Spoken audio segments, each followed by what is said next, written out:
नमस्कार मित्रांनो, स्वागत आहे तुमचं. कालचं जर बघितलं आपण FIDIची ॲक्टिव्हिटी तर आपण ती बघूया. जवळ FIने काय केलं, जवळजवळ 393 करोडची काय केली, बाईंग केली आणि DIने 383 करोडची काय केली, सेलिंग केली. म्हणजे दोघांचा व्ह्यू थोडासा मॅनिपुलेटिव्ह आहे, पण असं ज्यावेळेस होतं त्यावेळेस मार्केटमध्ये छोटासा डीप येतो. छोटासा डीप आल्यानंतर एकदम स्ट्रॉंग बाईंग होते. म्हणजे FIचा मूड कुठंतरी स्विंग होताना दिसतो. FIचे बुलिश होताना दिसतात. ते काही दिवस बेरिश होते मागच्या मंथमध्ये, आता बुलिश होण्याचा प्रयत्न करत आहे. पण बुलिश का डायरेक्ट होणार का नाही. आता जी व्यवस्थित मार्केट अप केलं ते एक प्रॉफिट बुकिंग आहे. प्रॉफिट बुकिंग आल्यानंतर व्यवस्थित सपोर्टला मार्केट ॲव्हरेजिंग करेन. ॲव्हरेजिंग केल्यानंतरच अप जाईल. आता हा झाला आपला डेलीचा व्ह्यू.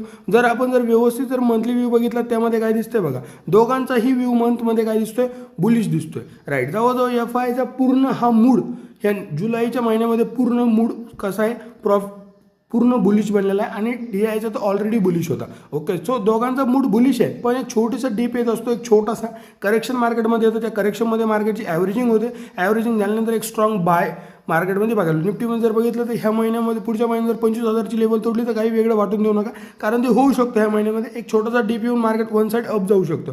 सो असं मला वाटतं, हा माझा व्ह्यू आहे. पण हेच बघून चालणार नाही. जर आपण बघितलं गिफ्ट निफ्टी आज काय सांगते तर तेही देखील बघूया.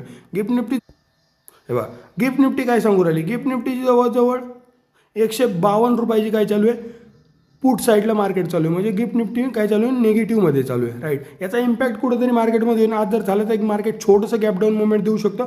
गॅप डाऊन दिल्यानंतर मार्केटमध्ये एक छोटासा स्ट्रॉंग जर डाऊन साईडला आलं, मी जे सपोर्ट सांगितले निफ्टीमध्ये, बँक निफ्टीमध्ये, जर तिथे मार्केट टॅप झालं तर व्यवस्थित तिथे टॅप होईल. टॅप झाल्यानंतर वन साईड एक बुलिश सिंगल फिंग बनून वन साईड मार्केट अप जातं. कारण खाली खूप मोठा सेलिंग झोन, खूप मोठा बाईंग झोन आहे. त्या बाईंग झोनमध्ये मार्केट उठलं, प्रेशर एरिया आहे. प्रेशर एरियामध्ये एकदम स्ट्रॉंग डिस्ट्रीब्युशन येऊ शकतं.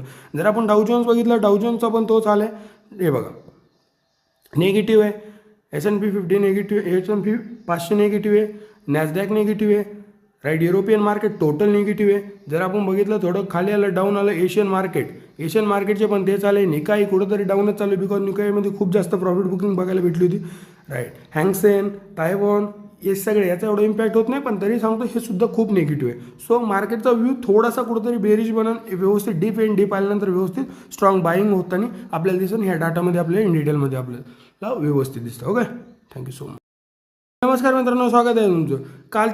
कालचं जर बघितलं आपण FIDIची ॲक्टिव्हिटी तर आपण ती बघूया. जवळ FIने काय केलं, जवळजवळ 393 करोडची काय केली, बाईंग केली आणि DIने 383 करोडची काय केली, सेलिंग केली. म्हणजे दोघांचा व्ह्यू थोडासा मॅनिपुलेटिव्ह आहे, पण असं ज्यावेळेस होतं त्यावेळेस मार्केटमध्ये छोटासा डीप येतो. छोटासा डीप आल्यानंतर एकदम स्ट्रॉंग बाईंग होते. म्हणजे FIचा मूड कुठंतरी स्विंग होताना दिसतो. FIचे बुलिश होताना दिसतात. ते काही दिवस बेरिश होते मागच्या मंथमध्ये, आता बुलिश होण्याचा प्रयत्न करत आहे. पण बुलिश का डायरेक्ट होणार का नाही. आता जी व्यवस्थित मार्केट अप केलं ते एक प्रॉफिट बुक